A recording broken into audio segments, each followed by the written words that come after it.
కోసం గౌరవ ముఖ్యమంత్రి గారిని మెప్పించి ఒప్పించి ఈ నియోజకవర్గం పుట్టిన తర్వాత ఎంత పెద్ద ఎత్తున సుమారు 800 కోట్లు పైచిలుకు నిధులు తెచ్చిన ఏకైక ప్రజాప్రతినిధి. తను మంత్రిగా ఉన్నప్పుడు కూడా ఈ నియోజకవర్గానికి తను ఏదైతే శాసనసభ్యుడిగా ఏ నియోజకవర్గానికి ఉన్నాడో ఆ రోజు కూడా ఇన్ని నిధులు తెచ్చుండడు. కాబట్టి మీ శాసనసభ్యుల యొక్క గొప్పతనం, పట్టుదల, ప్రజల పట్ల ఉన్న అంకిత భావం ఎలా ఉందో మీరందరూ కూడా గమనించవచ్చు. భవిష్యత్తులో ఇందిరమ్మ ప్రభుత్వం అంటేనే పేదోడి ప్రభుత్వం, పేదోళ్ల కోసం తాహతాలాడే ప్రభుత్వం, పేదోళ్ళ కష్టాలు తీర్చడం కోసం ఉన్న ప్రభుత్వం ఇందిరమ్మ ప్రభుత్వం.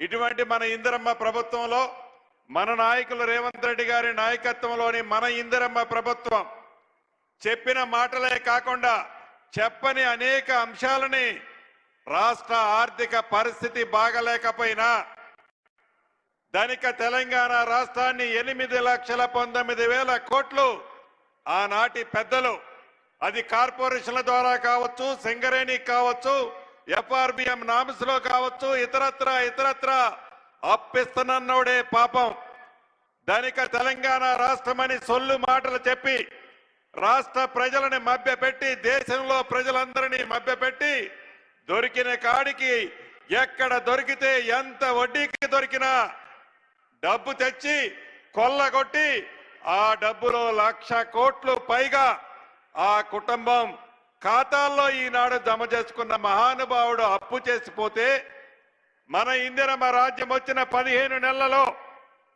1,58,000 కోట్లు అప్పు చేస్తే 1,54,000 కోట్లు అప్పుకి సంబంధించిన అసలు మిత్తి కడితే ఆ పెద్ద మనిషి అంటాడు, మీరు 15 నెలలలో 1,58,000 అప్పు చేశారు, 10 ఏళ్లలో 15 లక్షల అప్పు చేస్తారు అని అంటాడు.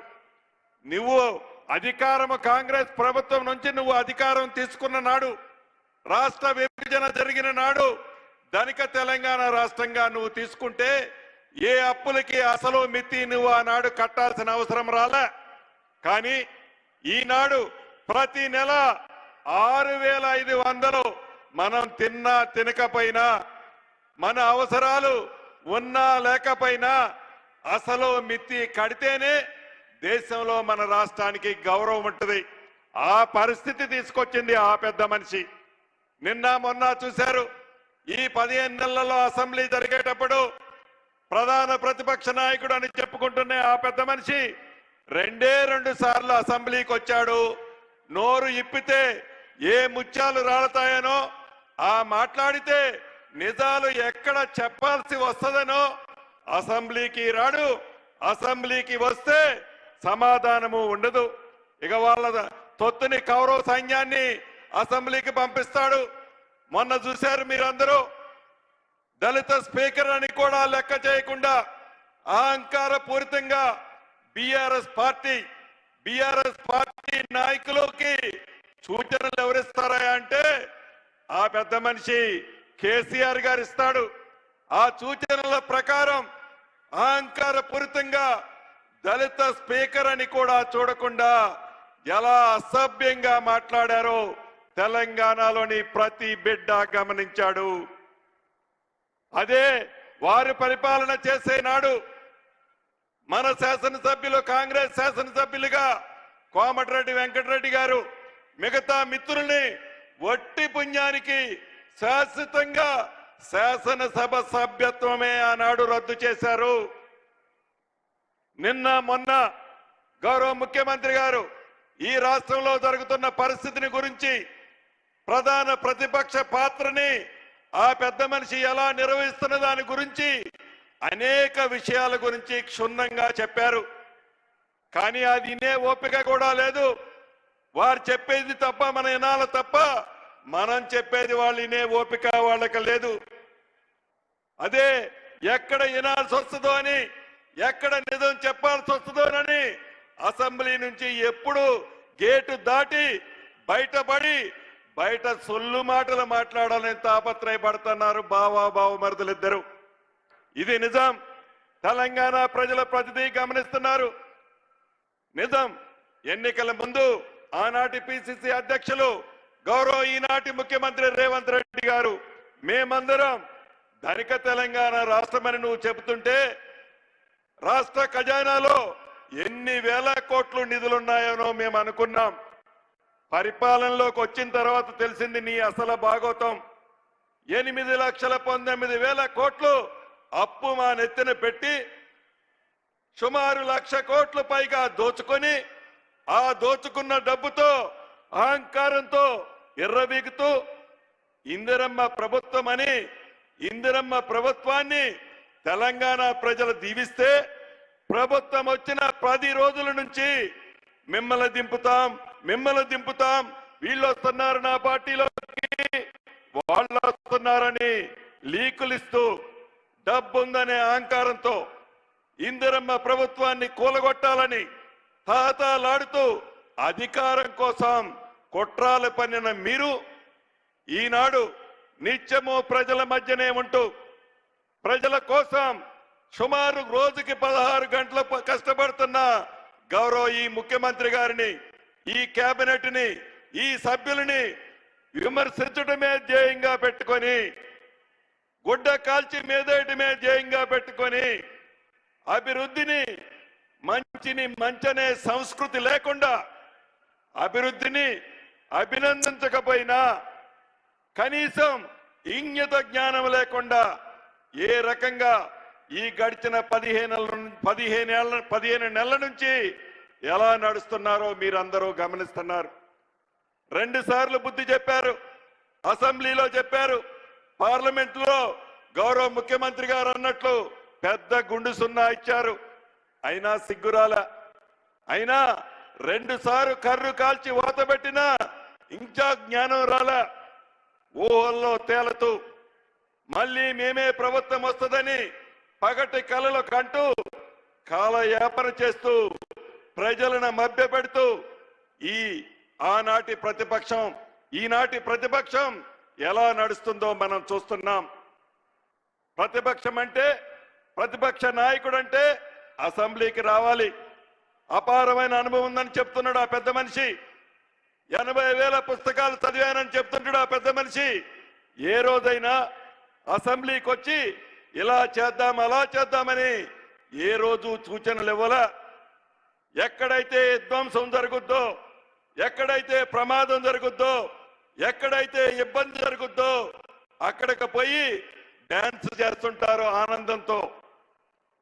అంటే వారి ఆలోచన ప్రజలు చల్లగా ఉండాలన్నది కాదు. ఇందిరమ్మ ఆలోచన, ఇందిరమ్మ ప్రభుత్వం యొక్క ఆలోచన ప్రజల కోసం తాపత్రయపడుతుందన్నది వాళ్ళు మర్చిపోయి దొర పోకడతో, దొర ఆలోచనతో, దొర అహంకారంతో ఎలా నడుస్తున్నారో మనకు తెలియంది కాదు. ఉదాహరణకి అభివృద్ధి మేం చేశామా అంటున్నారు. వరంగల్ ఎయిర్పోర్టు మీరు 10 సంవత్సరాలు పరిపాలించిన నాడు కనీసం జిఎంఆర్ ఎయిర్పోర్ట్ నుంచి క్లియరెన్స్ తీసుకురావాలని ఆలోచన కానీ ఇంగిత జ్ఞానం కానీ లేని మీరు మీ పరిపాలన ఇందిరమ్మ ప్రభుత్వం గురించి, గౌరవ ముఖ్యమంత్రి రేవంత్ రెడ్డి గారి గురించి, ఈ కేబినెట్ గురించి మాట్లాడే నైతిక హక్కు మీకు ఎక్కడుంది అని అడుగుతున్నాను.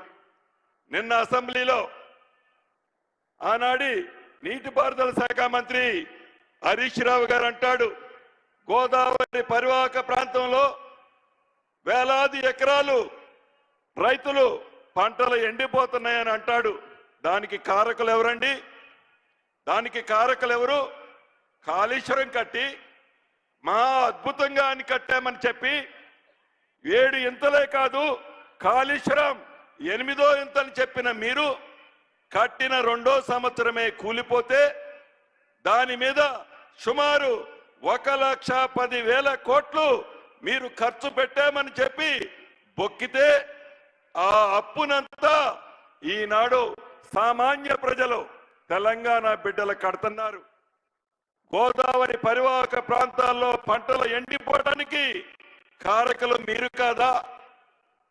కృష్ణా పరివాహక ప్రాంతంతో పంటలు ఎండిపోవడానికి కృష్ణా పరివాహక ప్రాంతంలో తెలంగాణకు రావాల్సిన నీటిని కేంద్ర ప్రభుత్వంతో మీ స్వార్థం కోసం మీ కేసులు కేంద్ర ప్రభుత్వం ఎక్కడ బయట తీస్తుందోనని ఆనాడు ఆంధ్రప్రదేశ్ ఉన్న ప్రభుత్వంతో కుంభక్కై తెలంగాణకి రావాల్సిన కృష్ణా నీటిని ఆంధ్రాకి వదిలిపెట్టింది మీరు కాదా? అటు గోదావరి కానీ అటు కృష్ణా కానీ ఈనాడు తెలంగాణ రైతుల పంటలు ఎండుతున్నాయంటే దానికి కారకులు ఇందిరమ్మ ప్రభుత్వం కాదు, దానికి కారకులు మీరు ముమ్మాటికి. చివరగా ఒకటే, అది ఇళ్ల విషయంలో కానీ భూభారతి అంటే ధరణిని బంగాళాఖాతంలో వేసి భూభారతిని తీసుకొచ్చి రాష్ట్రంలో ఎవరైతే భూములున్న ఆసాములకి భరోసా ఇచ్చే భూభారతి విషయంలో కానీ ఆర్థిక పరంగా రాష్ట్రాన్ని చిన్న భిన్నం చేసి ఆ చిన్న భిన్నం చేసిన రాష్ట్రాన్ని గౌరవ ముఖ్యమంత్రి రేవంత్ రెడ్డి గారి నాయకత్వంలోని మన ఇందిరమ్మ ప్రభుత్వం గాడిలో పెట్టడానికి కొద్ది సమయం పట్టింది. ఇచ్చిన ప్రతి మాటని ఒక రోజు వెనక ముందు కావచ్చు, ఒక నెల లేటు కావచ్చు, కానీ ఇచ్చిన ప్రతి మాటని మాట తప్పకుండా ఇందిరమ్మ ప్రభుత్వంలో గౌరవ ముఖ్యమంత్రి రేవంత్ రెడ్డి గారి నాయకత్వంలోని మన ప్రభుత్వం బరాబర్ చెప్పిన ప్రతి కార్యక్రమాన్ని పేదోడికి అందిస్తుందని కూడా మరొక్కసారి ఈ వేదిక ద్వారా మీకు తెలియజేస్తూ 15 నెలల క్రితం ఏ ప్రేమ అభిమానంతో ఇందిరమ్మ ప్రభుత్వాన్ని మీరు తీసుకొచ్చారో రాబోయే 4 సంవత్సరాల తర్వాత కూడా అదే ప్రేమ అభిమానంతో గౌరవ ముఖ్యమంత్రి రేవంత్ రెడ్డి గారి నాయకత్వంలోని మన ఇందిరమ్మ ప్రభుత్వం చేస్తుంది. తర్వాత 5 సంవత్సరాల్లో కూడా మన ఇందిరమ్మ ప్రభుత్వమే పేదోడు కష్టాలు నెరవేరుస్తుంది అని మనస్ఫూర్తిగా ఈ వేదిక మీద నుంచి మీ అందరికీ తెలుపుతూ